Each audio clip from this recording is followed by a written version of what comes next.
It started with a sound no one had heard in decades, metal groaning, reluctant to give up its secrets.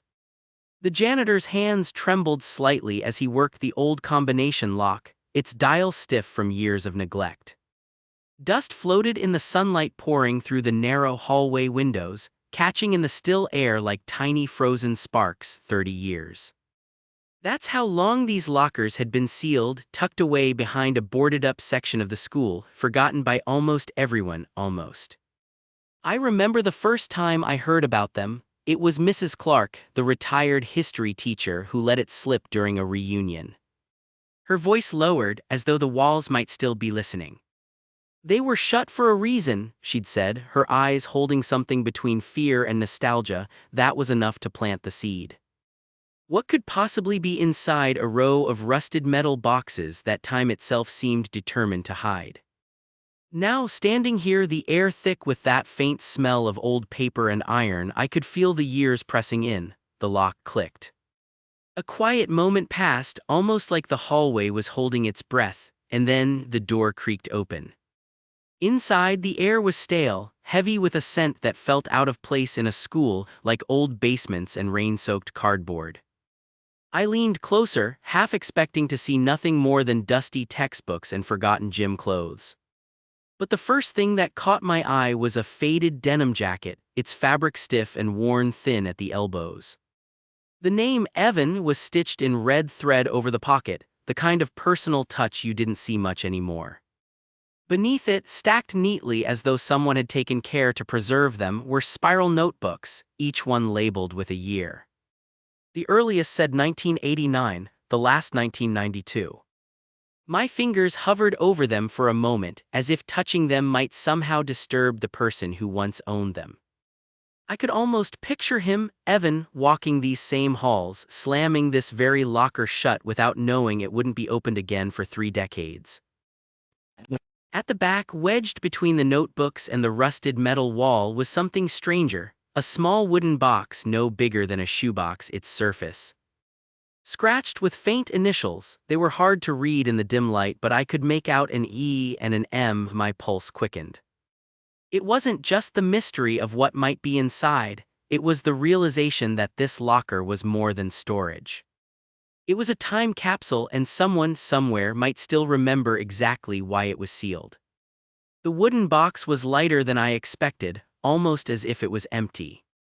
My thumb brushed over the initials again, and for a moment I wondered if M could have been Melissa, the girl Mrs.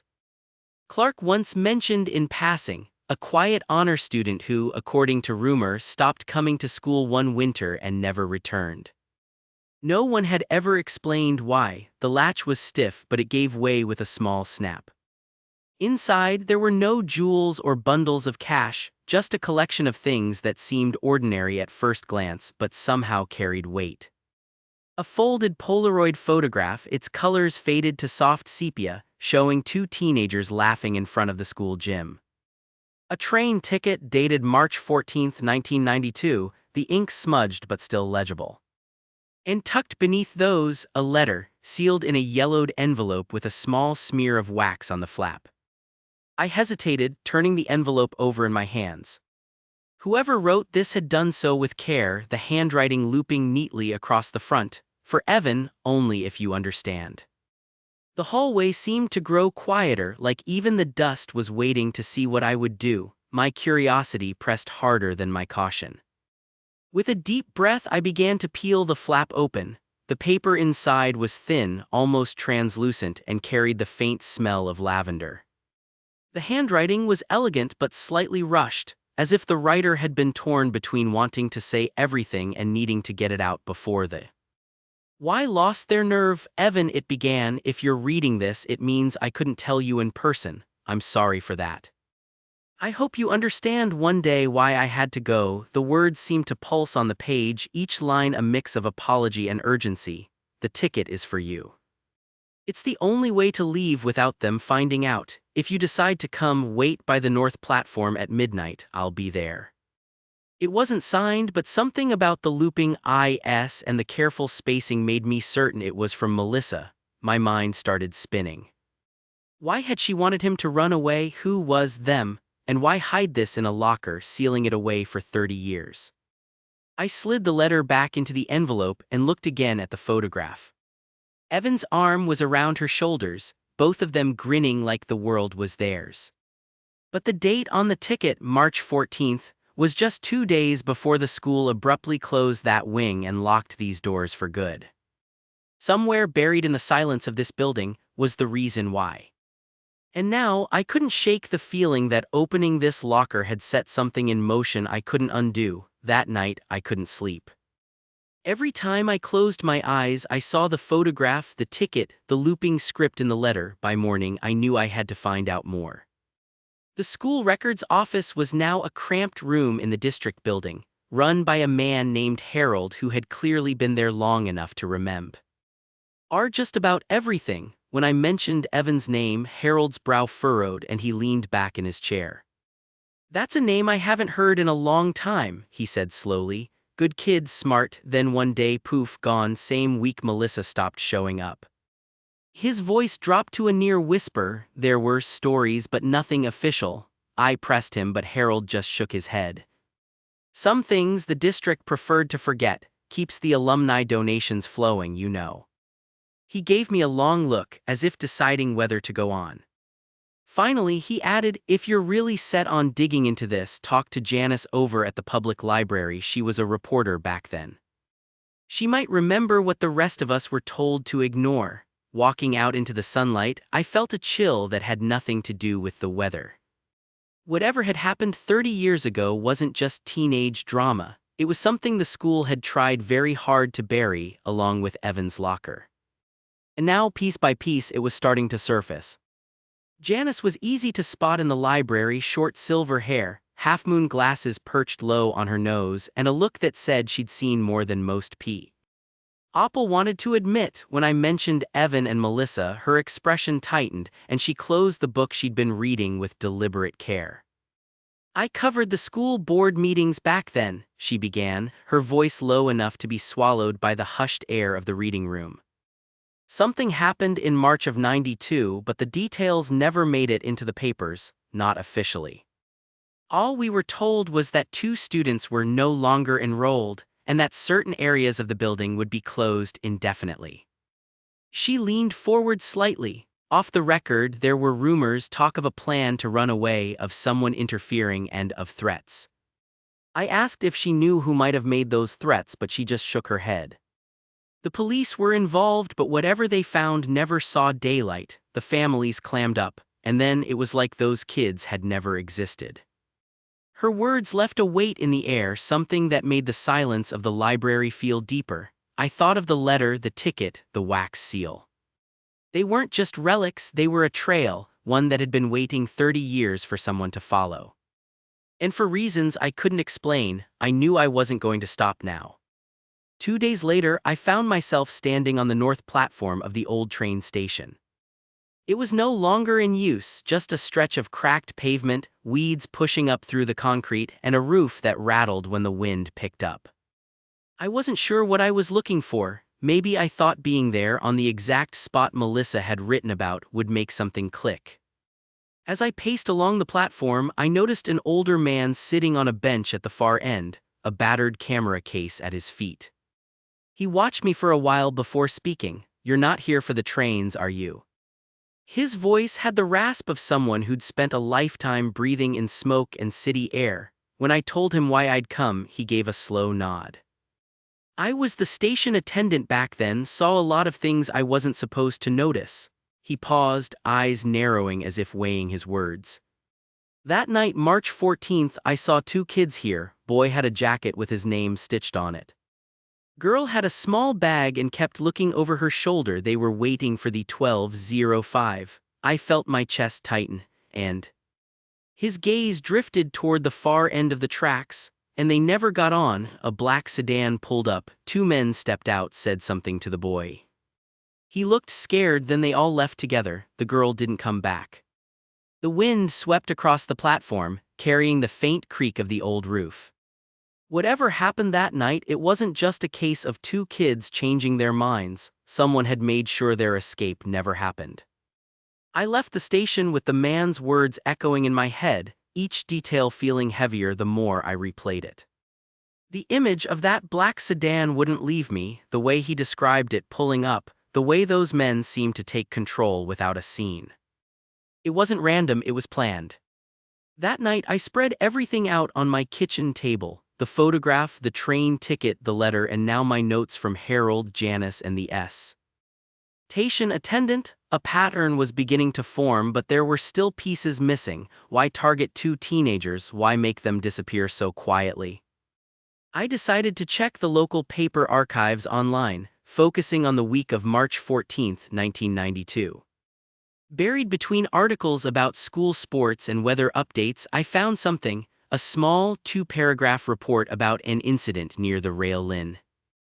No names, no photographs, just a vague mention of authorities responding to a disturbance, and no ongoing threat to the public. It felt deliberately hollow, like the facts had been scraped out before print. Staring at the screen, I thought of Mrs. Clark, the way her voice had dropped when she first mentioned the lockers. She knew more than she'd said, maybe more than she'd ever dared to put into words. The realization settled in like a weight. If I wanted the truth, I would have to go back to the beginning. Back to where the lockers had been sealed, and to the people who had lived with their secrets ever since. Mrs. Clark's house sat at the edge of town, a small white cottage with peeling paint and a garden that looked like it had been left to grow wild. She seemed surprised to see me on her doorstep, but not entirely unprepared. After a moment's hesitation, she invited me in, leading me to a sitting room that smelled faintly of old books and tea leaves. When I brought up Evan and Melissa, her hands stilled around the teacup she was holding. I always knew someone would come asking, she said quietly. But I hoped it would be someone who understood what the truth can cost. She set the cup down with a soft clink and leaned back in her chair. Those two were good kids, but they got caught up in something far bigger than themselves. Evan's brother, he was mixed up with people you didn't cross, dangerous people. And when Evan tried to help Melissa get away from it all, well, she let the sentence trail off, the silence saying more than words could. I pressed her gently for more, but she shook her head. All I can tell you is this: those lockers weren't sealed to protect the school's reputation.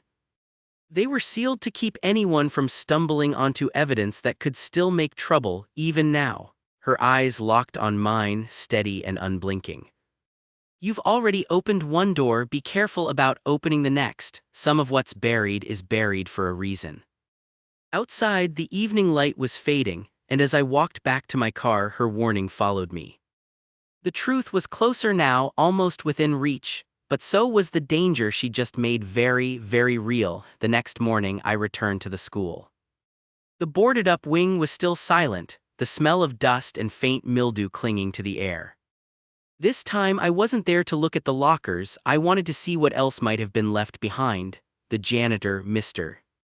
Reeves, was reluctant at first, but when I mentioned Mrs. Clark's name, his shoulders eased just enough for him to pull out a heavy ring of keys. He led me down a narrow hallway I hadn't noticed before, ending at a storage room with a warped wooden door. Inside, stacked haphazardly, were boxes marked with dates and vague labels, faculty records, maintenance logs, lost and found.